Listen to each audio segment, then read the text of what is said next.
Assalamualaikum warahmatullahi ta'ala wabarakatuh.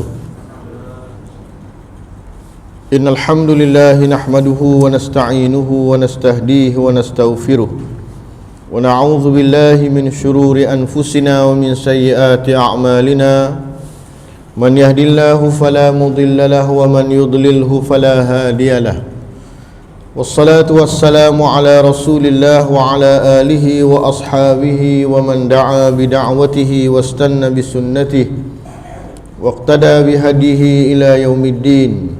Subhanakallahumma khayra muallimin 'allamta bil qalamil qurunal ula arsalta bit taurati Musa murshida wa ibnal batuli fa'allamal injila وفجرت ينبوع البيان محمدا فسق الحديث وناول التنزيل اللهم افتح علينا فتوح العارفين وارزقنا فهم النبيين بحق إيماننا وخاتم الأنبياء والمرسلين اللهم اجعلنا من الذين يستمعون القول فيتبعون أحسنه اللهم أرنا الحق حقا وارزقنا اتباعه وأرنا الباطل باطلا وارزقنا اجتنابه ربنا آتنا في الدنيا حسنة وفي الآخرة حسنة وقنا عذاب النار صلى الله عليه وسلم وبارك على سيدنا محمد وعلى آله وصحبه وبارك وسلم والحمد لله رب العالمين ثم أما بعد.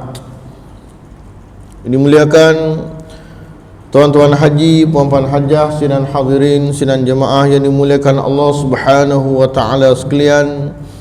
Sama-sama kita panjatkan kesyukuran kehadrat Allah Subhanahu wa taala pada malam yang mulia ini di awal-awal tahun baru Masihi 2023. Alhamdulillah Allah Subhanahu wa taala mengurniakan nikmat kesihatan tubuh badan yang baik kepada kita. Allah Subhanahu wa ta'ala memberi kekuatan ruh dan jasad kepada kita. Allah Subhanahu wa ta'ala mengurniakan umur dan usia serta waktu yang diberkati untuk kita sama-sama hadir ke rumah Allah bagi menunaikan kefarduan salat maghrib secara berjamaah dan duduk seketika dalam majlis ilmu yang mudah-mudahan Allah Subhanahu wa ta'ala melimpahkan ruh dan juga limpahan rahmat sebelum datangnya suatu hari yang disifatkan oleh Allah Subhanahu wa taala, yauma la yanfa'u malun wala banun illa man atallaha biqalbin salim. Hari yang tidak lagi memberi manfaat kepada harta benda dan anak pinak melainkan orang-orang yang datang kepada Allah Subhanahu wa taala dengan hati yang sejahtera. Moga-moga dengan usia, dengan umur dan juga dengan waktu yang ada dapat kita memanfaatkan, melaburkan usia kita di jalan yang diredai oleh Allah Subhanahu wa taala. Seterusnya pada tahun lalu kita telah berhenti dalam 2-3 minggu yang lalu pada muka surat 118, iaitulah kita masih lagi berada pada bab perkara-perkara meninggalkan maksiat. Antaranya yang disebut menjaga lidah, menjaga mata, menjaga telinga, menjaga lidah, menyalahi janji. Itu di antara dosa-dosa dan juga maksiat yang terbit ataupun yang muncul daripada afat al-lisan, kecelaan lidah manusia. Dan seterusnya pada malam ini yang keempat, iaitulah menjaga perut. Qala al-musannif rahimahullahu ta'ala wa nafa'na bi'ulumihi fid darain amin. Maka hendaklah engkau memelihara perutmu daripada makan makanan yang haram atau yang syubhah, dan berusahalah untuk mencari makanan yang halal. Dan apabila engkau telah mendapatkan makanan yang halal, maka hendaklah engkau merasa cukup dengan makanan tersebut dan hendaklah engkau berhenti sebelum kenyang. Kerana perut yang kenyang itu mengeraskan hati dan menumpukan akal. dan memberatkan anggota dari berbuat ibadah dan mencari ilmu. Bahkan perut yang kenyang itu akan menguatkan syahwat dan membantu tentera syaitan. Kenyang dengan yang halal adalah sebab segala kejahatan. Maka betapa pula kenyang dengan makanan yang haram. Oleh kerana itu, mencari makanan yang halal adalah wajib atas setiap orang Islam. Dan berbuat ibadah atau mencari ilmu dengan memakan makanan yang haram adalah seperti membuat satu bangunan di atas longgokan sampah. Perbahasan pada malam ini ialah di antaranya menjaga perut ataupun hifzul batni, yang juga dibincangkan antaranya dalam Penawar Bagi Hati oleh Syekh Abdul Qadir Al-Mandili. Kerana sumber ulama-ulama Melayu meletakkan tajuk ini di dalam karya mereka ialah hasil cetusan daripada kesimpulan yang dibuat oleh Imam Hujjatul Islam Abu Hamid Al-Ghazali, pengarang Bidayatul Hidayah ini. Iaitulah kalau kita maklumkan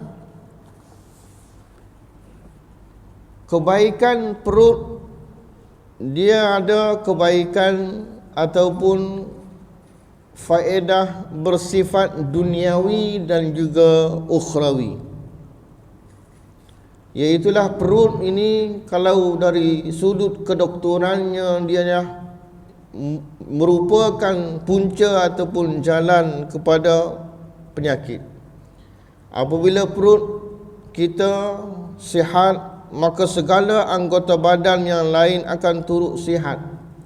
Kerana penyakit boleh dihalangi daripada perut yang sihat dan menyebabkan kekuatan anggota, kekuatan jasad kita ataupun manusia itu dapat melakukan amal-amal fizikal bersifat duniawi dan juga melakukan amal ketaatan dan juga ibadah kepada Allah Subhanahu wa taala. Sebab itulah pengarang kita memulakan perbahasan menjaga perut ini bagaimana untuk cara kita mensyukuri nikmat salah satu anggota yang Allah anugerahkan yang besar faedahnya. Yang besar faedahnya apabila kita dapat menjaga perut kita. Sebab itulah orang yang mati syahid al-akhirah di antaranya al-mabtun.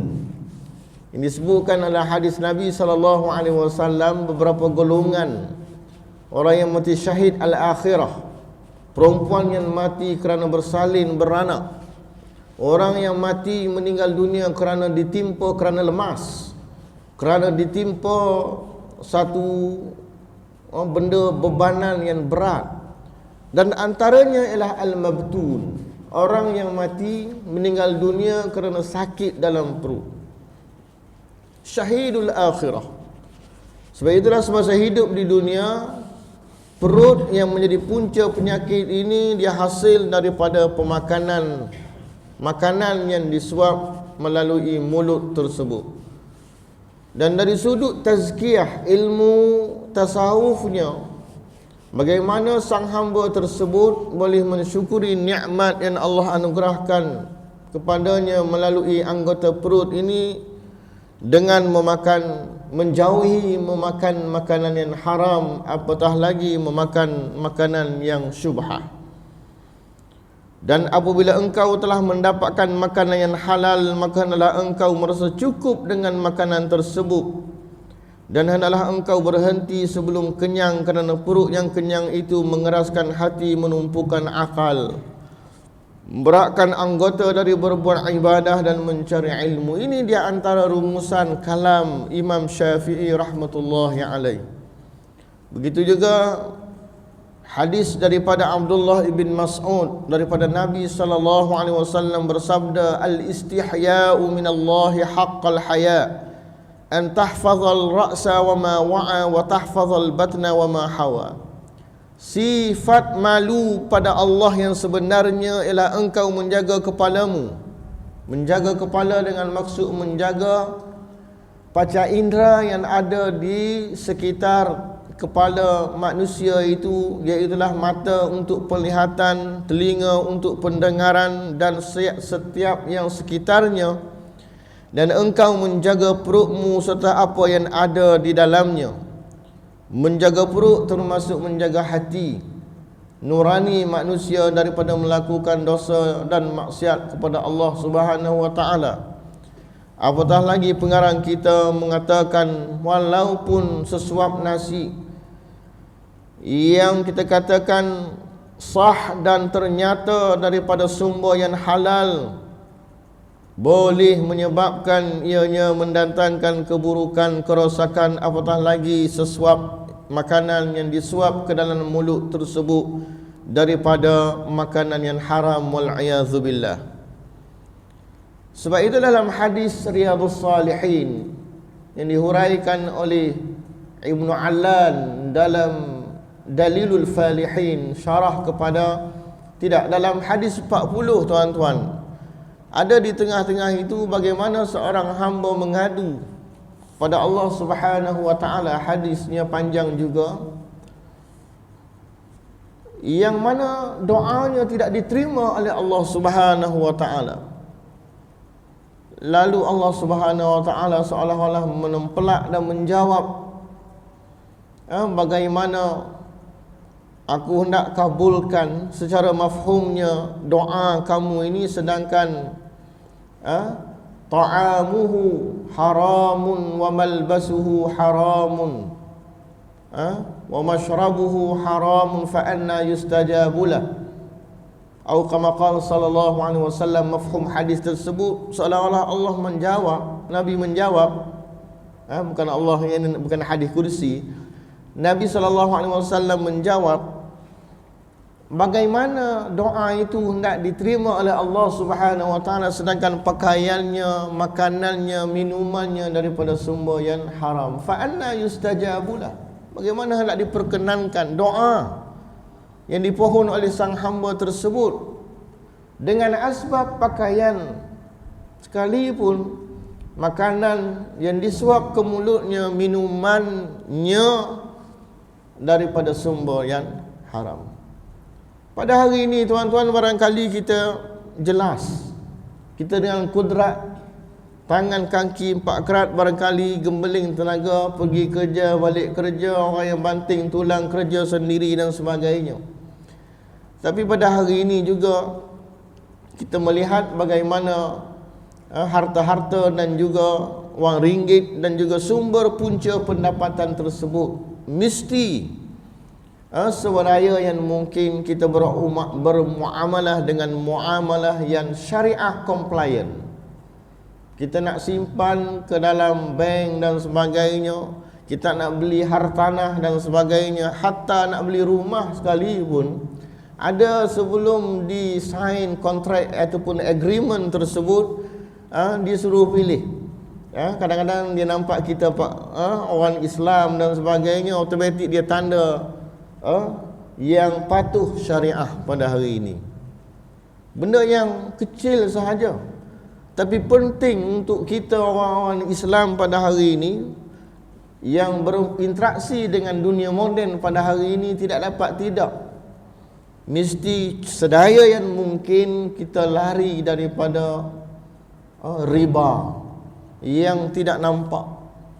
Umpamanya dalam muamalah, walaupun pada hari ini milenium kita melihat sudah banyak perbankan dan juga sektor kewangan Islam, perbankan Islam di negara kita ini sudah berjaya dimartabatkan dengan lahirnya pakar-pakar syariah, pakar-pakar muamalat, pakar-pakar kewangan Islam yang menjadi perunding di bank-bank, meskipun namanya banknya China Hong Leong, Standard Chartered, M-Bank dan sebagainya, Public Bank dan sebagainya, tetapi di dalam bank tersebut adanya syariah, penasihat syariah yang mengkaji, menyelidik, meluluskan satu produk instrumen kontrak perbankan tersebut mestilah patuh syariah.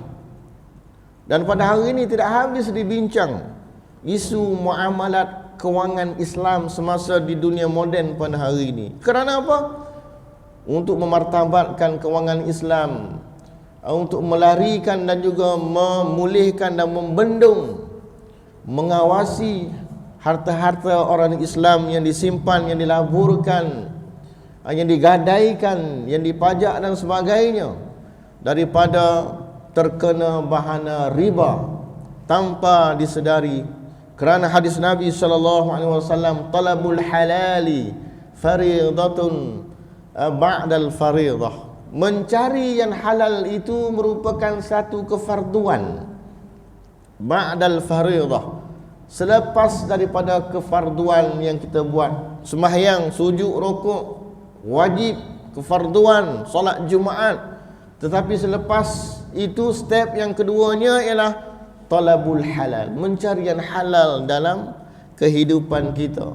Dalam fiqh penggunaan pada hari ini, alat-alatan yang digunakan, kalau kita pakai terjah sahaja tuan-tuan, kita masuk kedai apa, jual umpama DIY tersebut, saya tak tahu ada ataupun tidak, pergi tempat berus, kadang-kadang dia ada label berus semua, dia tulis non halal, berus je pun, tapi dijual secara terbuka. Tapi penting bagi kita untuk menyelidik, supaya aspek penggunaan yang kecil itu pun, yang kita guna sebentar kita tinggalkan, apatah lagi dalam bab perut ini tuan-tuan, sesuatu yang kita makan menjadi darah daging. Nabi SAW dalam hadis yang masyhur yang sering kita dengar dalam televisyen, kullu lahmin nabata min haramin fannaru aulabi. Banyak riwayat menyebut kullu lahmin nabata min suhtin fannaru aulabi. Setiap daging yang tumbuh dari makanan yang haram, maka neraka adalah layak baginya. Sebab itulah mengapa perut kita pada hari ini penting untuk menjauhi daripada perkara yang haram ataupun yang syubhah. Syubhah ini kesamaran 50-50 di tengah-tengah, 50 di tengah-tengah. Sebab itulah harta-harta yang syubhah umpamanya, ada bagaimana kita nak bukan lupus, kita nak donatekan, nak dermakan, kata ulama dia ada tabung, setengahnya ada tambung Serambi Mekah dan sebagainya, yang confirm yang digunakan bukan tujuan untuk memberi makan kenduri, kendara, tahlil, tidak, untuk pembangunan fizikal yang boleh digunakan.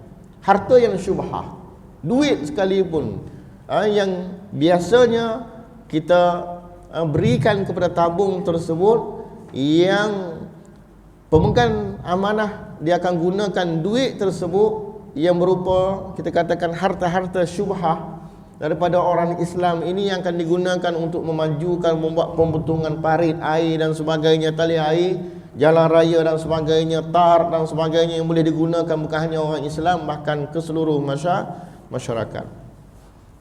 Sebab itulah penting tuan-tuan pada hari ini, sedaya yang mungkin kita menjaga perut kita. Apa yang kita suap setiap hari, apa yang kita minum, yang kita teguk setiap hari tuan-tuan, daripada walaupun tidak nampak, tapi kesannya cukup besar pada hari akhirat nanti. Kerana yang paling takut sekali ialah api neraka Allah Subhanahu wa ta'ala. Allah Subhanahu wa ta'ala menyebut secara jelas dalam Quran bagaimana harta anak yatim yang disalahgunakan. Innallazina ya'kuluna amwalal yatama zulman innama ya'kuluna fi butunihim nara wa sayaslawna sa'ira.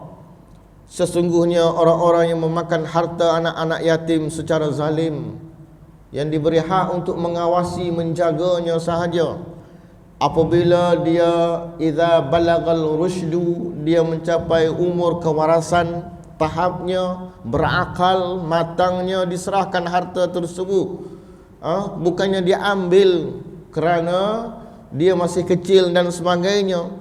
Tempalah Allah sungguh pedih di hari akhirat. Allah telah menyebut dalam Quran, mereka itu hanyalah menelan api ke dalam perut mereka dan mereka pula akan masuk ke dalam api neraka yang menyala-nyala meluap-luap. Surah An-Nisa. Sebab itulah begitu banyak hadis-hadis Nabi SAW menggambarkan peri penting kita menjaga perut kita yang tidak nampak. Memang azab dan juga implikasi di sebalik dosa yang muncul dari perut ini tidak nampak sekelip mata tuan-tuan. Tetapi di akhirat nanti bahkan Allah Subhanahu wa taala memperlihatkan sedikit demi sedikit. Apabila engkau merasa cukup dalam setahun dengan hanya memakai sehelai baju yang kasar, merasa cukup dalam sehari semalam dengan 2 potong roti dari tepung yang kasar, tak cukup tuan-tuan. Kita hari ini nasi lemak 2 bungkus pagi. Kalau ikut pengarang kita ini 2 potong roti dari tepung yang kasar. Nah, 2 potong roti dari tepung yang kasar. Kita makan roti gardenia yang kecil tu RM3. Nah, RM3 tinggi itu tuan-tuan. Kita seorang saja 4 keping. Itu roti grade A dah tu, gardenia tu kan. Ini kalau pengarang kita kata Masya Allah, 2 potong roti dari tepung yang kasar. Orang Arab aish baladi, roti ada dijual. Kita tu yang mahal. Dia hanya panas-panas ambil dari kilang. Kalau saya dulu lebih kurang 5 sen sahaja. 5 sen. Orang-orang masyarakat bawahan di masyarakat Mesir yang kalau kita katakan yang agak orang-orang kampung lah, mereka makannya itu sahaja. Orang-orang yang kedudukan sosialnya orang-orang kerajaan barangkali mereka pergi supermarket. Roti yang mereka makan pun roti fino. Kalau kita ni roti panjang macam tu lah. Kita boleh tahu. Seolah-olah begitu. Tapi apabila kita tengok sejarah, tradisi ulama silam, Masya Allah, inilah yang disebut. Saya pernah baca seorang kisah muhaddis Syam, Syekh Abdul Fattah Abu Ghuddah, bermadhab Hanafi, seorang sufi dan seorang ahli hadis di negeri Syam. Dia belajar di Mesir sekian lama. Hanya duduk di atap, di sutuh apartmen tinggi yang lama tersebut, tidak ada rumah, makan roti sekeping sehari sahaja. Kadang-kadang boleh menitis kerana air mata kita baca kisah hidup hebat. Ulama yang dipilih oleh Allah Subhanahu wa taala begitu cekal, zuhud kehidupannya tapi hafal hadis. Khidmatnya kepada karya Syekh Abdul Hayy Al-Luqnawi, sehinggalah dia seketika mengajar di Mekah dan wafat dan dikebumikan kemuliaan, dikebumikan di perkuburan Al-Baqi', perkuburan Ahlul Bait zuriyat Rasulullah sallallahu alaihi wasallam, Syekh Abdul Fattah Abu Ghuddah. Dia menggarang satu karya Safahatun min Sabril Ulama ala Syada'il Ilmi wa Tahsil. Zaman saya dulu sebiji kitab ini susah nak dapat. Laris. Seluruh Mesir, besar-besar Mesir tidak ada dijual. Kawan saya beli di Syria, baru ada. Ada masih sehingga hari ini. Diceritakan kehidupannya yang cukup susah.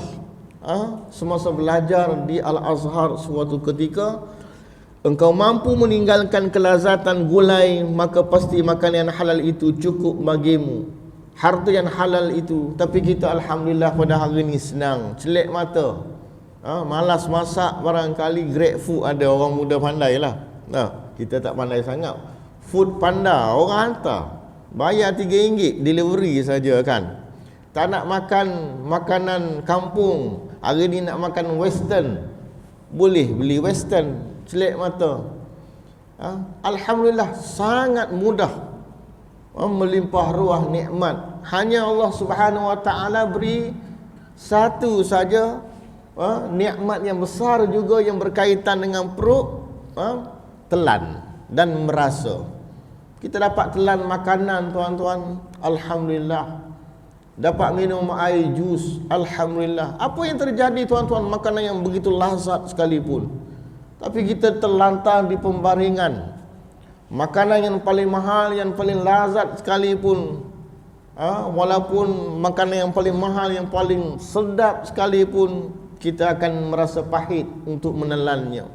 Allah tarik iaitulah deria rasa yang ada pada lidah kita.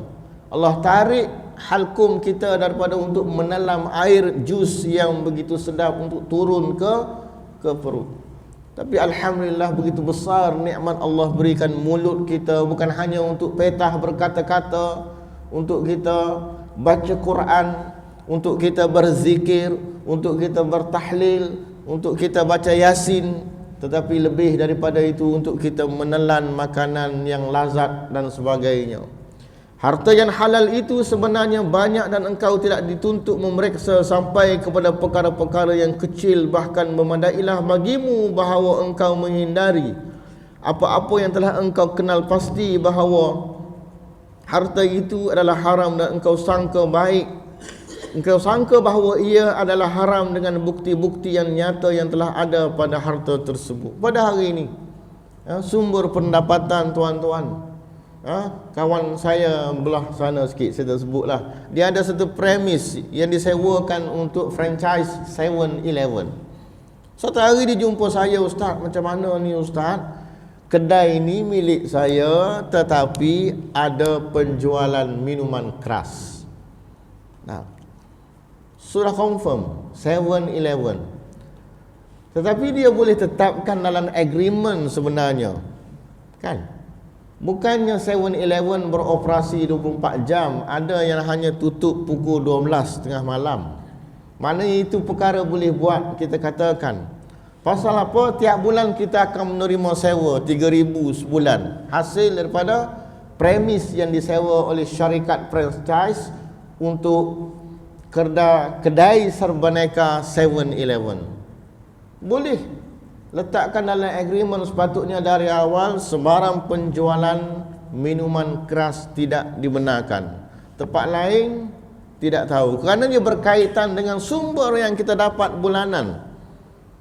3,000 sebulan contoh sajalah. Kita akan masuk dalam akaun, toke akan bayar, pemilik kedai serbaneka akan bayar kepada kita.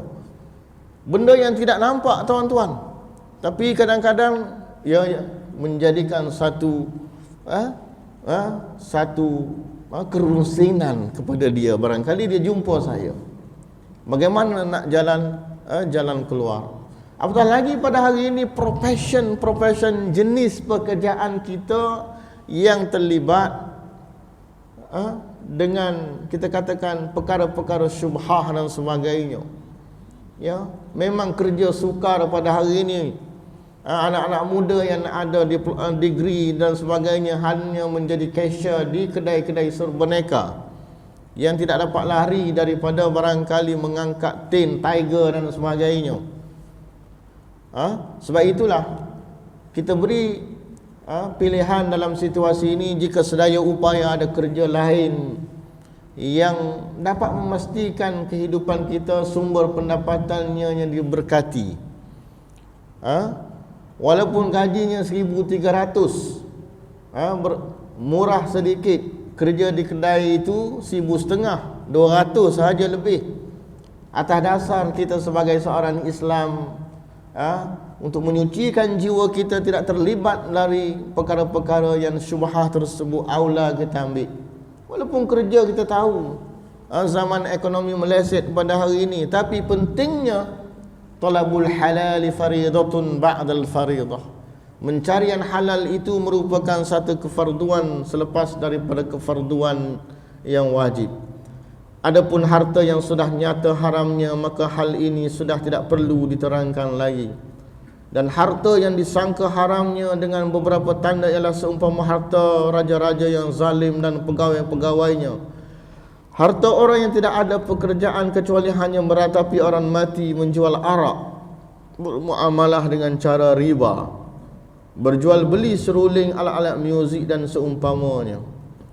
Maka siapa sahaja yang engkau telah ketahui secara pasti bahawa kebanyakan hartanya adalah dari sumber yang haram, maka apa yang engkau ambil dari tangannya walaupun boleh jadi halal adalah haram, kerana itulah yang ghalib pada sangkaannya. Ini contoh-contoh yang klasik. Tapi yang agak moden sedikit, ini satu sahaja, bermuamalah dengan cara riba. Ya, hingga hari kiamat tidak akan habis. Fa'zanu biharbin minallahi wa rasulih. Tuan-tuan tengok dalam Al-Baqarah, Allah Subhanahu wa taala menyebut perkataan riba. Allah kombinasikan dengan wa ahallallahu al-bai'a wa harrama riba. Allah halalkan jual beli, haramkan riba. Yang dalam ayat lain, allazina ya'kuluna ar-riba la yaqumuna illa kama yaqumul ladzi yatakhabbathu asy-syaitanu minal mas. Orang yang memakan riba pada hari kiamat nanti Allah akan bangkitkan seolah orang dalam terhuyung hayan, yatakhabbathu asy-syaitanu minal mas. Seolah orang bangkit pada hari kiamat, balasannya ialah terhurung hayang umpama orang yang dirasuk oleh syaitan. Yatakhabbathu asy-syaitanu minal mas, kerana di dunianya bermuamalah dengan riba. Penting pada hari ini kita belajar sedikit memahami berkaitan dengan riba dalam bab muamalat. Sebab itu jarang dibincangkan di masjid, kerana bab jual beli ini dia di tengah-tengah. Kita nak habis bab air semayang, bab rukun semayang, sunat semayang, makruh semayang, sunat abad, sunat hayat. Bab semayang pun luas. Bersuci sebelum tu, kitab fiqh dia akan mula dengan bersuci. Apa makna bersuci? Dia sebut bahasa daripada syarak. Kalau tengok ustaz kita yang mengajar di sini kan, dia start daripada bab bersuci. Walaupun kita tahu dah najis aini, najis hukmi, bagaimana contohnya air musta'mal, mutanajis, mutaghayyir, air mutlak, berapa jenis dan sebagainya. Itu pun 2 bulan. 2 bulan berikutnya bab semayang. Habis tahun tak habis lagi, baru bab zakat. Habis bab zakat, ustaz pun, contoh kau saya lah, orang lain. Ustaz pun uzur, tergedala, PKP 2 tahun, stop pengajian, tutup masjid surau. Tahun yang keempat, sambung balik bab zakat. Lepas bab zakat, barangkali bab zakat panjang pula. Bukan hanya zakat fitrah, kita bayar RM7.5 tu, zakat harta panjang. Bab zakat masuk bab nikah. Bab nikah juga panjang, walaupun semua dah kahwin, bercucu, bercicit, tapi kitab fiqh dibaca nikah dari sudut bahasa, istilahnya rukun nikah, syarat wali, wali mujbir, wali aqrab, wali ab'ad, wali sultan, wali hakim. Wali saja panjang. Habis tu baru masuk kitabul buyu'. Tahun kelima baru bab jual beli, baru ta'rif jual beli. Bab riba ni di tengah-tengah. Wakalahnya ar-rahnu mudarabah, musyarakah, kan banyak. Hampir 10 tahun baru bab jual beli. Sebab tu kita tengok masjid-masjid jarang bincang bab jual beli, kerana dia berada bab yang cukup jauh. Tapi penting untuk kita faham sedikit demi sedikit. Faham sedikit, walaupun kita bukan ahli ekonomi, tapi sebagai seorang Islam pasti tidak banyak tidak sikit kita ada harta sikit. Adalah tanah sekakang kera barangkali, harta. Ada hartanah rumah kedai, muda-muda dulu kita ada duit sikit, zaman hartanah murah, kita dapat beli tanah, buat homestay, ada rumah sewa dan sebagainya, harta. Zaman muda-muda dahulu tanah murah, kita ada beli tanah gotah, tanah sawit, tanam jagung, pajakkan ke orang lain, jadikan ladang bibiri, ternakan dan sebagainya. Dah tua ni dah tak larat, pajakkan ke orang, harta kita. Selagi mana hidup ada hubung kait, kerana manusia di sudut tamadun ini, kesinambungan hayat, ada tempat tinggal, ada makanan, settle, seumpama itu. Sikit ataupun banyak, sikit yang banyak itulah dia ada urusan melibatkan harta. Selagi mana ada harta tersebut, dia ada pemilikan. Milik siapa? Milik kita. Apabila meninggal dunia, adanya at-tarikah. pembahagian hak, pusaka dan sebagainya. Harta masih lagi tidak lepas kecuali difaraidkan, ditarikahkan. Sebab itulah harta yang sudah haram, itu sudah di antara harta yang jelas haramnya ialah harta wakaf yang dimakan tidak mengikut syaratnya. Seperti orang yang tidak bersungguh-sungguh mengaji, maka haram ia mengambil harta atau makanan yang diwakafkan khusus kepada pelajar yang ada di dalam madrasah itu. Ini contoh inilah. Dan siapa yang mengerjakan maksiat maka akan ditolak segala persaksian syahadahnya. Dan begitu pula haram mengambil harta atas nama tasawuf bagi orang yang bukan ahli tasawuf dari harta wakaf yang dikhususkan untuk mereka. Ini harta wakaf lah. Sebab itulah wakaf pada hari ini cukup complicated untuk dibincangkan juga. Bab wakaf jauh lagi. Lepas bab jual beli, bab wakaf.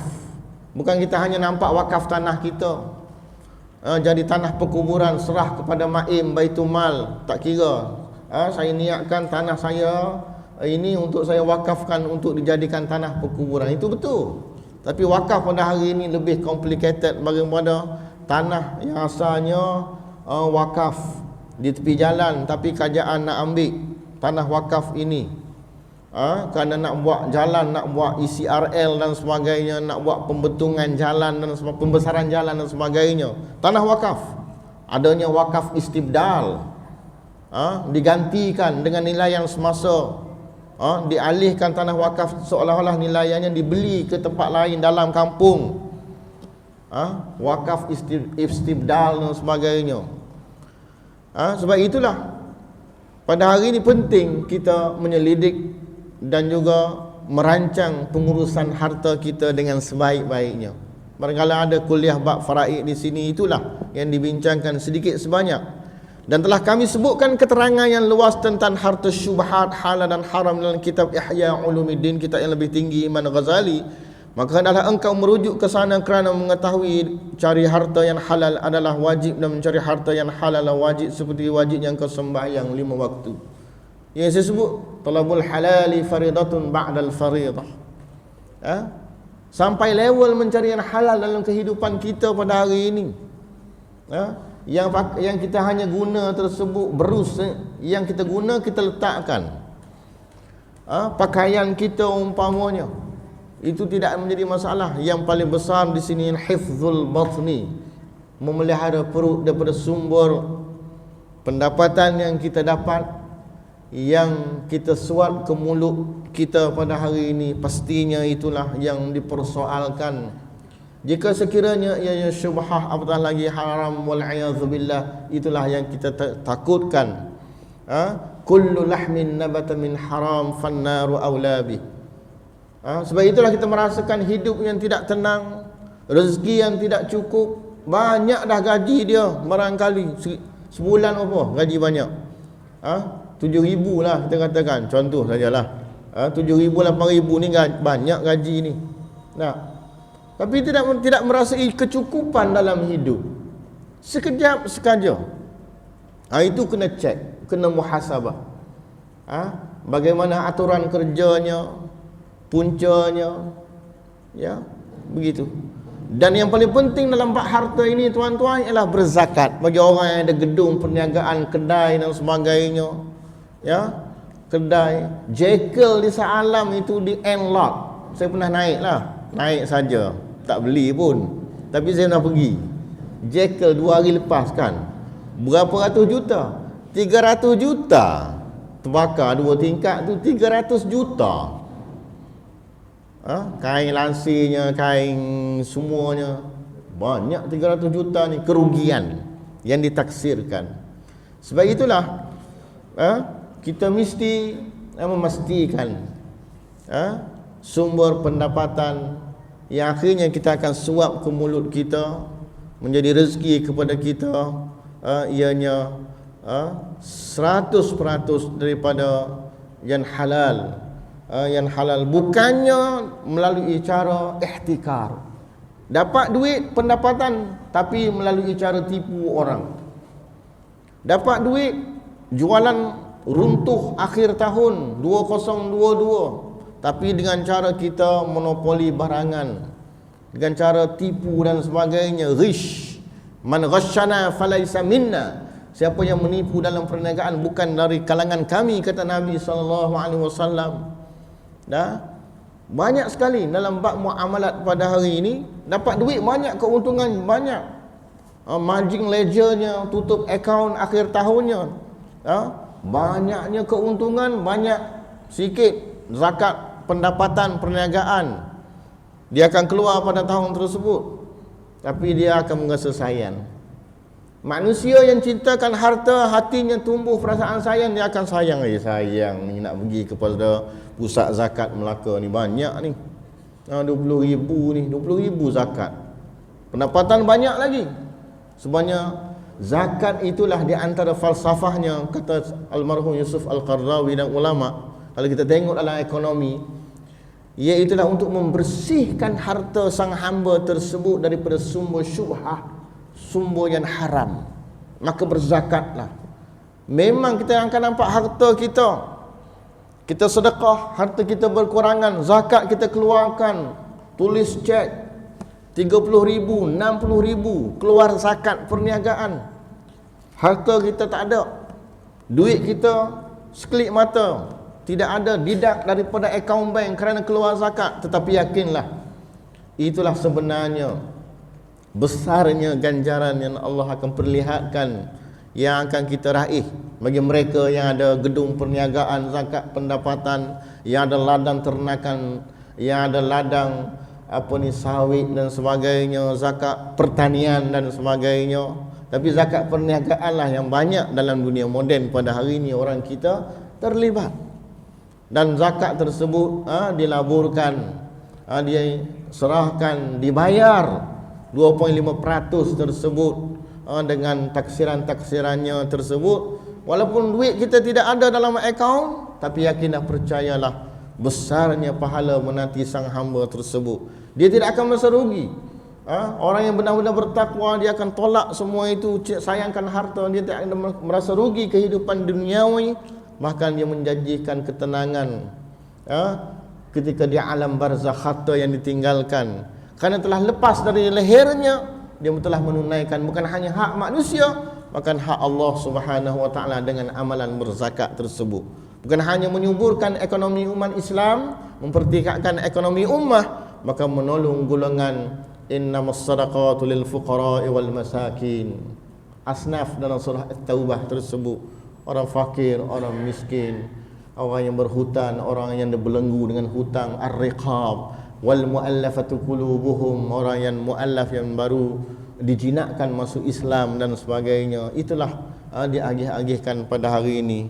Mudah-mudahan kita mencari halal dalam kehidupan kita ini cukup penting, yang akhirnya kita dapat menjaga salah satu anggota yang disebut pengarang hifzul batni, iaitu menjaga perut kita.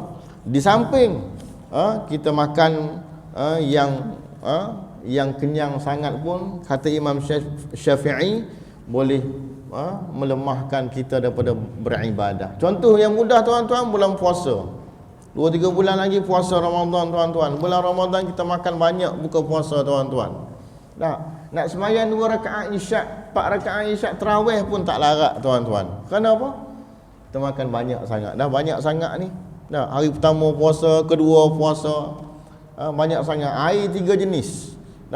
Lauk gulainya 3 jenis. Masak asam pedas pun ada, gulai masak lemak pun ada, 3 jenis. Ya, umpama itulah contohnya. Sebab itulah Luqmanul Hakim dalam fiqh Islami, dia wasiat kepada anak dia, Luqmanul Hakim. Tidak ada dalam surah Luqman. Dia kata bukan Luqmanul Hakim, seorang tabib, seorang doktor Arab, lupa namanya. Izam tala'atil ma'idah namat al-fiqrah. Apabila perut kamu kenyang, seingat saya dia kata namat fiqrah, otak, akal, fikiran tadi sudah disebut akan mati. Kita akan rasa malas berfikir, kan? Kita malas berfikir. Betul tuan-tuan. Kita yang kerja pejabat pun tuan-tuan 2:30 masuk office, lepas makan tengah hari, biliknya aircon, kipasnya lagi atas muka. Oh, ngantuk sangat tuan-tuan. Bilik seorang tuan-tuan. Nah, kipasnya, airconnya sejuk, komputer terbuka, komputer pun tak nak tengok. Nak buat kerja kan. Kenapa? Namat al-fikrah. Malas berfikir. Sebab itulah. Panjang pula. Last sekali. Nah, namat al-fikrah. Akhir sekali, doktor Arab itu kata, waqa'adatil a'dha 'anil ibadah. Saya tertinggal di tengah itu. Teringat satu. Akhir sekali, waqa'adatil a'dha 'anil ibadah. Anggota tubuh badan kita yang lain, tangan, kaki akan qa'adat. Qa'adat ini duduk, maknanya malas daripada melakukan ibadah.